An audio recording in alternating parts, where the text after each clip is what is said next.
This is Real Talk, the Customer Insight Show with Jenn Mancusi, a top-rated live stream and podcast in the market research and insights industry. We stream live on LinkedIn, Twitter, and YouTube, and you can listen to us on all major podcast channels and watch on dbtv.tv. Join Jenn and her guests for a weekly discussion around topics that will help you understand your customers better. Real Talk is presented to you by VoxPopMe, the leader in video research for over a decade. Here's today's conversation. Hello, insights professionals, marketers, and everyone who wants to understand their customers better. I'm your host, Jenn Mancusi. The research industry certainly has evolved and continues to evolve. So does consumer behavior. And one way to stay connected to the consumer is to use advanced research methods. To discuss this topic, I'm joined by Laura Eddy, VP of Research and Insights at Realtor.com, and who has led teams in implementing advanced research methods. Welcome to the show, Laura. Hi, how are you? Doing really well today. How are you? That is great. Doing well also. Got Good. my trusty coffee here, so I'm amped up and ready to go. I've never had enough coffee, so I'm a little behind you, but I'll try to keep up. To get us started today, can you tell us a little bit about yourself, your career as an insights professional? Sure. I've actually been in consumer insights for about, over 20 years now, but I started my career actually as a biotechnology research scientist. So hard science background. I have a master's in microbial engineering in addition to my MBA, some things along those lines. And, was really able to transition that skill set of being able to work with a large data set from something like genomics and proteomics into consumer research, where that, really hardcore data science background has come in handy. And then being able to translate that data into real world business speak to help our stakeholders understand their consumers and customers better to make more informed and better business decisions regarding, how to drive business results. I've worked for 3 of the global Fortune 5 companies, including Amazon, Walmart, United Health Group. Actually, I also spent some time with Cargill, the world's largest, or at one point, the world's largest privately held company. So I've kind of been all over the place, from traditional CPG to retail to now, more of a tech setting. So it's given me a very unique perspective on how to think about consumer and consumer behavior. Wow. I talk to a lot of people about how they got into insights. It's always different. I love that. But biotech, I don't even think I know It's a the different word. one. Yeah, it's a little unique. I get that all the time. But let me tell you, it really comes down to people are way more interesting and fascinating than bacteria and yeast. So I'm a happy camper. I think that's probably true, but I love hearing that path. It's really, really interesting, and how you tied together, what skill sets you were able to carry from one to the other. It's super interesting to me. And I think a lot of insights professionals today are really grappling with what you described of kind of taking those large data sets and translating them into business conversation. So, that thread makes a lot of sense to me, that it would tie in so well from one to the other. Yeah, I mean, even in the 20 years that I've been doing this, the data sets have grown exponentially from, what companies used to have available to, all the inputs that come into a research question now. And it can be really challenging to say, how do I make all of these different sources play together in a way that actually tells a cohesive yet holistic story in a way that's going to, like I said, help my stakeholders or our stakeholders make an informed decision. And, it's not a straightforward process. You really have to be creative and think outside the box to say, how do I take this piece here and this piece here and this learning that we did here and kind of meld it all together to get something that is not just useful, but really kind of helps bring new information to the table and to our stakeholders. Yeah, absolutely. And, so our topic today, advanced research methods, is that where advanced research methods sort of come in? Like what do you describe as an advanced research method? It's a really open term as far as I'm concerned. It can be anything and everything from simply advanced analytic techniques and the way we use modeling and straight literally like data science techniques to some of the things that we try to do in our research group, which includes tying together attitudinal inputs with behavioral things that we know, say how people are behaving on a website or sometimes it's in a retail store, things along those lines, to also tying in things like unstructured data, whether it's social listening or other free-form data sources that might be available to you. One of the things that we are listening to at Realtor very frequently are, sources that come in, that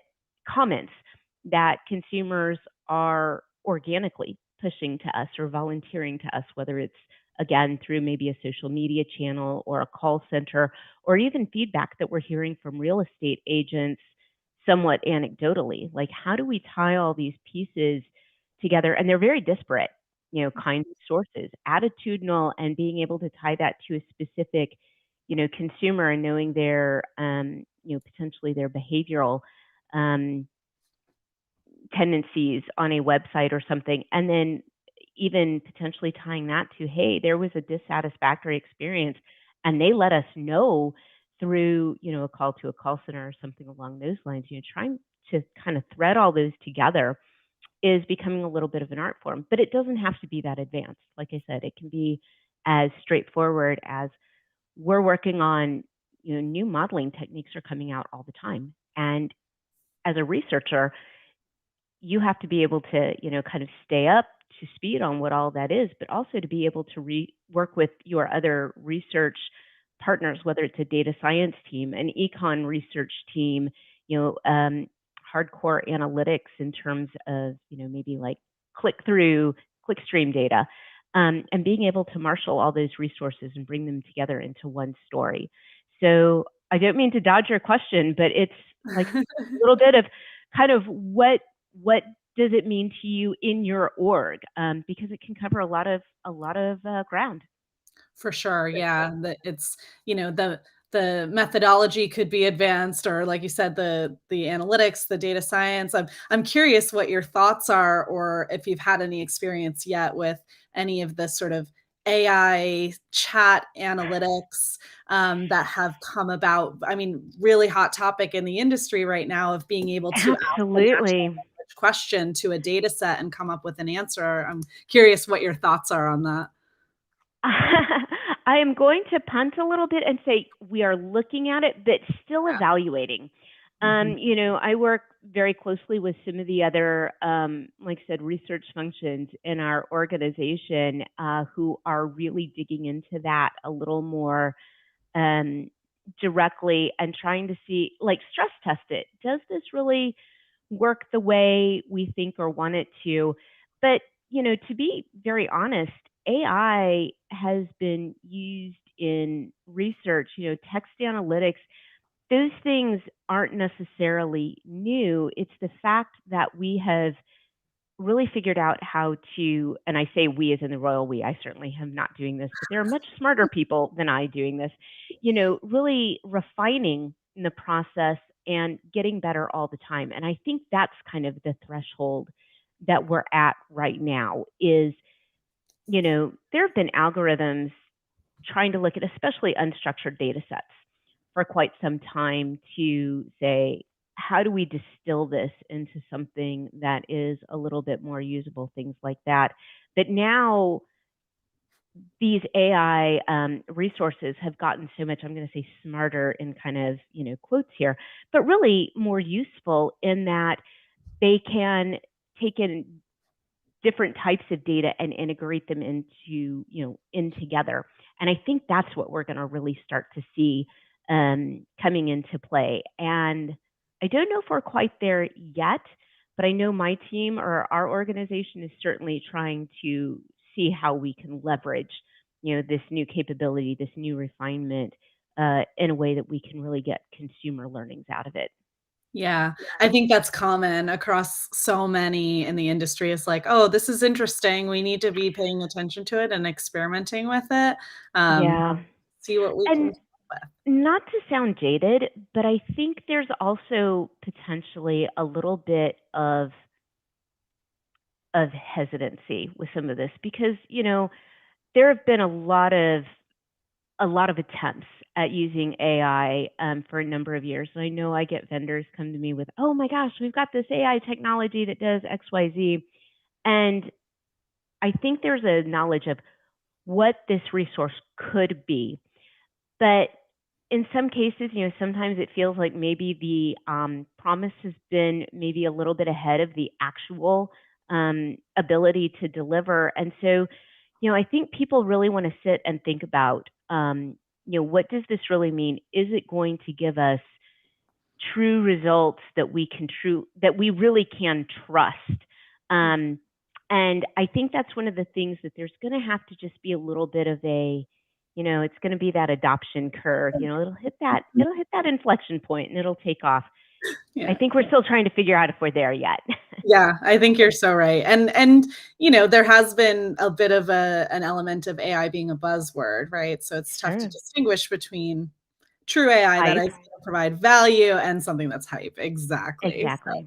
well, we're in wait and see. Um, so, Yeah. in talking about all the different data sources and the different ways that you're kind of bringing all these things together, how do you determine where to go to answer whatever question you have? Like you were mentioning, you've got all these disparate places where you're getting Yeah. information from. When you have a really key question that you're trying to answer for the business, how do you know which direction to go in? That that is always the $60,000 question, isn't it? Mhm. Especially as a research team, in our case, we're actually a fairly new function within our organization, and as a team that's starting out, well, to be honest, I don't think I've ever been on a research team at any company that has had all the resources that we have wanted or needed to answer all of the questions that come to us.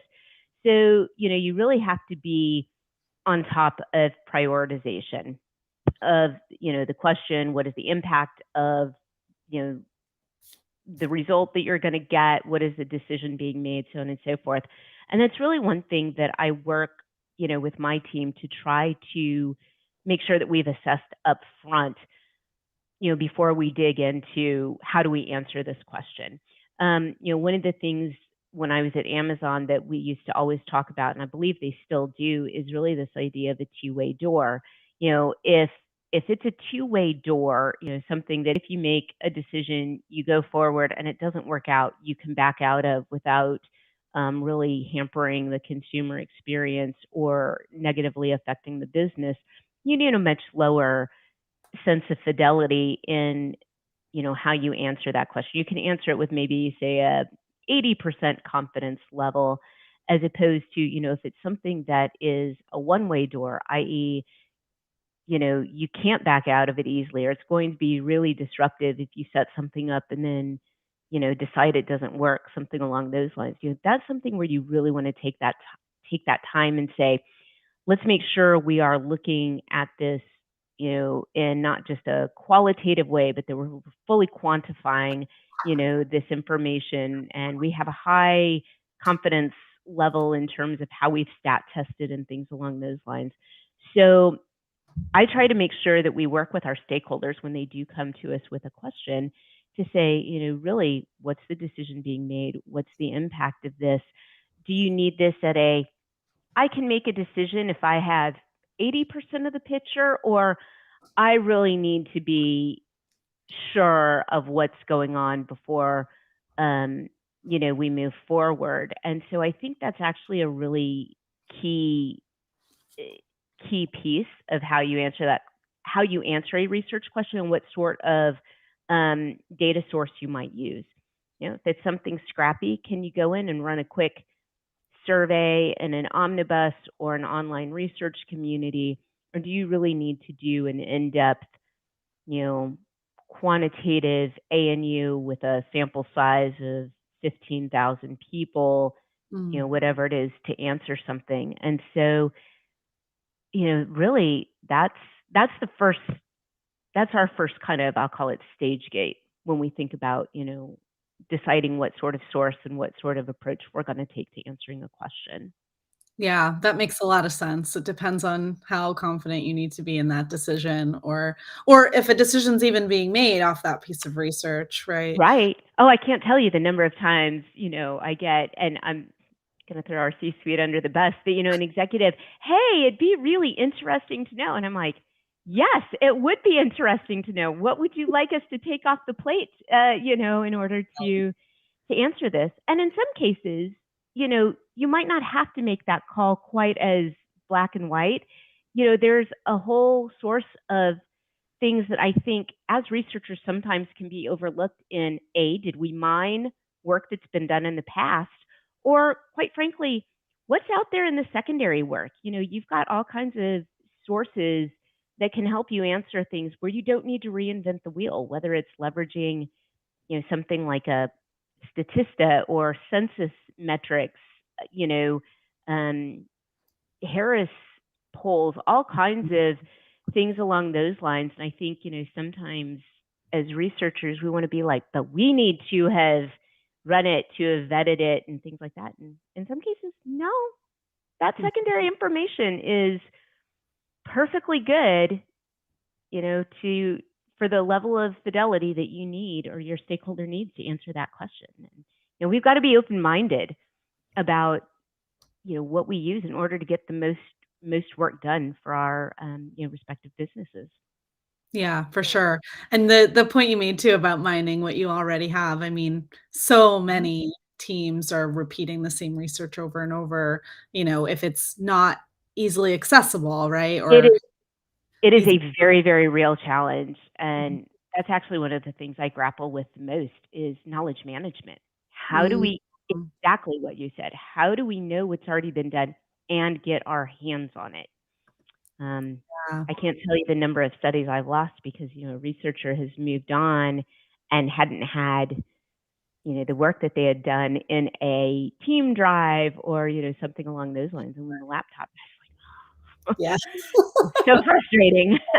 Oh my gosh, yeah, I can only imagine. And, I'm curious, this isn't maybe specific to advanced research methods, but just in terms of, where you are today at Realtor and what's happening out in the world in the housing Yeah, market, which is so up and down. What are yeah, some of those themes that you guys are really curious about these days and wanting to get that sure. back on? It is such a fascinating subject, and actually, one of the reasons why I love being in real estate. I actually had worked for Zillow for 4 years, took a bit of a hiatus, went back to retail, and have now come back to real estate because this is such an emotional space for people, and it's somewhat subconsciously emotional. Like literally, it is one of the few things that you as a human that you go through that hits on every level of Maslow's hierarchy of needs, from basic shelter all the way through self actualization. And so, regardless of how consciously you think about, the decision, a lot of people think of it in terms of, financial viewpoints, things along those lines.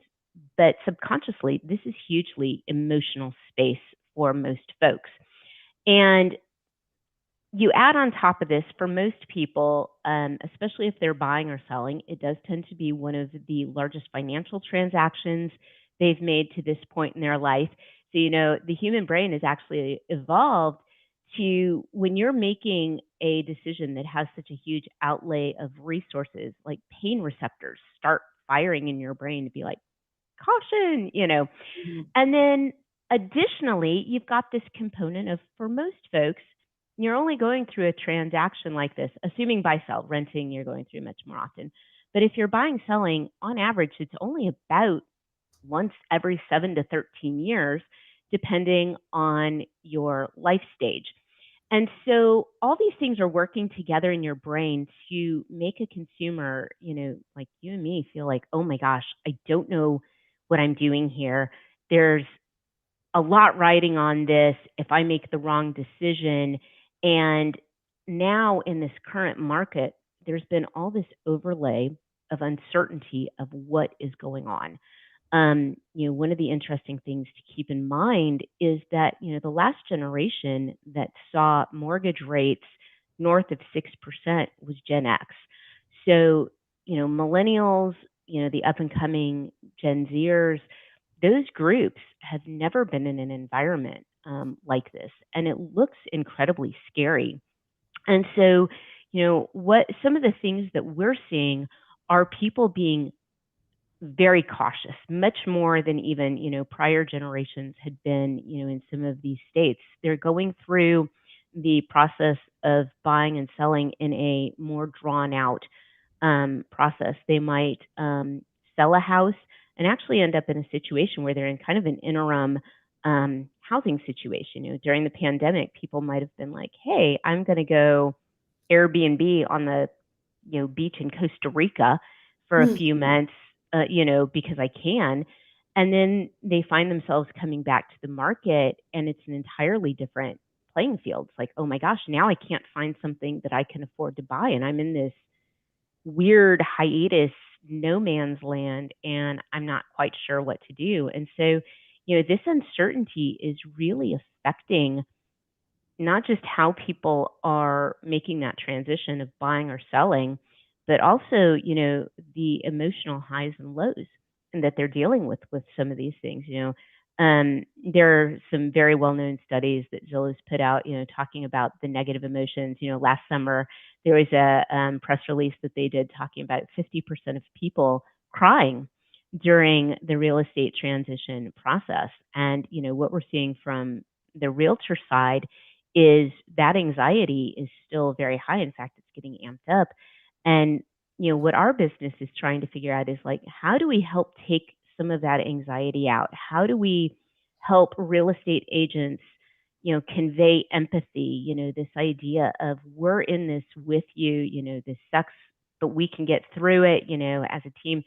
People still need a place to live. There is still a 3-year dearth or, lag in housing availability to population growth. So, there are fewer houses available than the population needs right now. And that's not going to change in the near future. And with affordability making things more challenging, interest rates being high, people are going into this just almost like bunker mentality of, oh my gosh, how do I navigate this? And like I said, bringing that information not only to our real estate agents that work with us, how do we make them smarter, but as a website and a tool, how do we help people find more equitable solutions? How do we help people find assistance, connect them with the resources they need to get through that uncertainty and feel good about their decisions that they're making in this incredibly emotionally important space. Yeah, this is all super interesting. I just it's so funny. I just had a conversation with someone else on the show about the emotional purchase, and we Yeah, try to kind of map the buyer journey, and it wasn't something nearly as emotional as a home buy, but certainly, like, that's just in general baseline. We make decisions emotionally for the right. things that we buy every day, and so you're experiencing that too, and the like 10th power or more. This is about as high as it gets. Right. I love that stat, 50% of people cry during the real I estate process. know. Like, that's not Yeah, shocking to me at all, but that level of anxiety, and it's really interesting to me to hear you talk about really the audience for the insights, or yeah. like what you're doing with it, like bringing that information to realtors so that they can change their behaviors, or how it impacts the web presence, or is there anyone else in that that's missing from that list of people? I know you talked about your C-suite earlier, of like some of the audience for your insights. Where else does that information Sure. show up? Well, I am a big believer and hope that it gets reflected in my team that, insights and research should be very democratic. We share our information with, other research teams. Like I said, we partner closely with, say, like our econ research team and, our data analytics team, our website analytics team, all of these groups. So they're all ingesting this information to, not only help them explain what they might be seeing in their data. In a lot of cases, that quantitative work that an analytics team might, come up with tells you the what happened. An insights team is going to tell you why these things happened and really help an organization understand, say, root causes of issues that might be elucidated in the consumer experience or things like that. Additionally, that why is the nuance that you need to say, how do we go in and fix this in an effective way? So we work very closely with the product teams to say, let's build something that's going to address the underlying need here. We work with the marketing teams to say, how do we then talk about these things in a way that's going to resonate, not just with customers. Like I said, when we say customers, we mean real estate agents, people who are in real estate professionally, help you better connect with consumers. But we as a website are also interacting directly with consumers as well. And how can we convey that idea of trust and empathy through something that is inherently not, not human? It's a technology product. And so it's a very nuanced and interdependent list of stakeholders that we try to work with to deliver those insights to. Yeah, that's super interesting. And I guess also on the flip side of that, who are you typically focused on getting the insights from? Like, are you doing interviews with realtors or with the consumers directly, both quantitative, qualitative, all the advanced methods? All the advanced methods, yeah. And that's one of the things that is changing a little bit at Realtor. With the C-suite that we have in place with David Doctorow, Mickey Newberger, our CMO, they've really embraced this idea of the consumer is everybody. Housing affects everyone. Whether you are a renter and getting your first apartment, eventually that person has a fairly high likelihood of at least aspiring to be a home buyer. And you've got people with growing families who are going to be upsizing, and you've got older generations that are downsizing, and you have people who are they've owned a home for quite some time, and they might be using a site like realtor.com to help them understand the value of their home, the equity they have, or what the impact of, say, doing a renovation might be. So, we've actually transitioned as a research team from focusing very closely on, say, buyers, specifically maybe first-time home buyers, to thinking about, the consumer as a much broader group, and same thing for, real estate agents. Very rarely does someone purchase a home or sell a home for that matter by themselves. Very, very frequently there's a real estate agent involved. And so, actually that brings a level of complexity to our industry in particular that other industries might not see, and makes that advanced, methodology so much more important. You're aligning a journey of someone who is buying a home with the journey of a real estate agent who is trying to either help that person navigate the process or is selling a home, something like that. And you want to make sure that, the points of need or the pain points align for both of those groups and are being solved, concurrently and in a way that satisfies both parties. And so, like I said, we can't just look at, say, first time home buyers. We have to look at first time home buyers and how they interact with an agent. And the fact that that first time home buyer is probably been trained in their real estate experience as a renter, which is an entirely different process. And quite frankly, may have set that person up to fail as a home buyer. It's an entirely different timeline, different expectations in terms of, the amount of money needed to get through the transaction. The things that you have to think about are much more complex in the buying process than in the renting process. And so it's a lot of moving parts that you're trying to, coordinate and work together.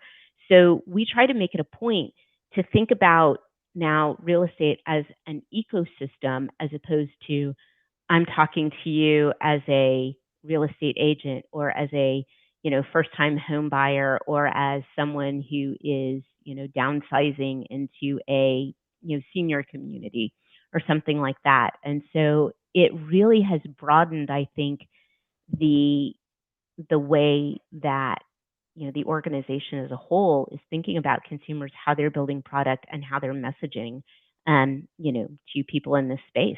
And like I said, I find it absolutely fascinating. I could go on for ages about what people do in this space. Yeah, I mean, I think it's super interesting. I'd love to get a peek at how complex your segmentations are. Maybe offline. Yeah, not on this call for Yeah. sure. Just as you're talking through the different, the different segments that you're thinking about and targeting and their different needs and, where they are in their journey and their life journey and, how they're thinking about home buying is so interesting. But yeah, quite complex. Changing. Yeah. And changing. Like, we've never seen this level of change this rapidly before. It's crazy. Yeah, really crazy. Um, okay, so what role, as you're thinking about your research methods and kind of uncovering these really key themes for your business, like what role does technology play in your approaches day to day? It's indispensable. We use technology constantly to help us get our work done. I mean, it's how we connect with a lot of our audiences, whether it's real estate agents, whether it's like I said, those consumers, people who are looking for, their next home, things along those lines. And it gives us a perspective in terms of how we think about what these folks are doing in ways that 20 years ago simply were not possible. We can follow somebody's journey online as they go through trying to search for a home, for instance, or um, you know we use technology to actually interact with these folks. We use a lot of, say, UX research tools that are very, very technology based. Tell us about this. Things like eye tracking tools. Sorry, I have a hiccup. But not just that. We've already talked a little bit about the analytics that are possible now that hadn't been possible in the past. And technology is really what's enabled all that. The processing power that's available, and the fact that everybody's walking around with one of these little handy research response devices in their hand all the time. We can reach people in ways that in the past, had been something really you only dreamed about. And so I think we will continue to see technology co-evolve with research methodologies and, really drive what's possible next. Yeah, for sure. And you mentioned earlier too, knowledge management being a big challenge before, right? Yeah, Like technology just gets better and better. Even just having shared folders and drives, whereas before it was living on your own machine. Like what a difference in a right, short right. time. Yeah. Um, Yeah, like I said, it's such an exciting time to Mhm. be in this space because the possibilities are limitless, and you've already mentioned AI, but that's going to do nothing but get better. And I am hoping at some point it takes some of the lift off of researchers, to do things like collecting data and figuring out how to maybe moderate a conversation so that, we can really use researcher brain power to put things like that interpretation on the results and working with stakeholders to say, okay, how do we now implement this into product or marketing decisions in ways that we maybe can't right now because we do have to spend so much time doing things that at some point in the future may be able to be handled by technology tools. Um, like I said, I think it's very exciting and will give us a ton more information to work with. And again, like I said, you talk about those points to triangulate together. It's like a Seurat painting. You've got all these dots in place, and it gives us more dots to really flesh out that picture so that when you step back you see this beautiful scene as opposed to all these little dots of color. And it's coming. We've got to be ready to deal with it as researchers and how to work with it. For sure. And I love that sort of positive outlook. I know there's a lot of hesitancy oftentimes when it comes to automating certain tasks, but I find that, thinking about it as like, hey, these are the inefficient tasks that are going to come off my plate so that I can spend more time, you know, partnering with my stakeholders, understanding what problems they're trying to solve, be able to connect the dots for them. I love your description of the painting, right? Like up close, it's just a bunch of dots, but that creating that bigger picture and actually sharing that out with the people in a way that's gonna help them understand very clearly what they need to do. Yeah, absolutely. And like I said earlier, I've never been on a research team anywhere that has had all of the resources they need to get all of the questions answered done. And if you can get more efficient, or get some of those more mundane tasks off of your plate, think of how many more questions you can answer, how much more involved you can be in developing, say, strategy rather than trying to develop a discussion guide or something like that. And so, like I said, I think it's very exciting, and it's where we're going. We have to be ready for it. Yeah, for sure. Amazing. Well, thank you so much for coming on the show today. It's great to hear your perspective and your experience. I can't thank you enough. Absolutely. Thank you so much. It's like I said, always fun to talk about this stuff. Absolutely. Well, thanks everyone for listening in. We're going to be back next week. We're chatting with Vinesh Krishnan from Research Defender. See you then.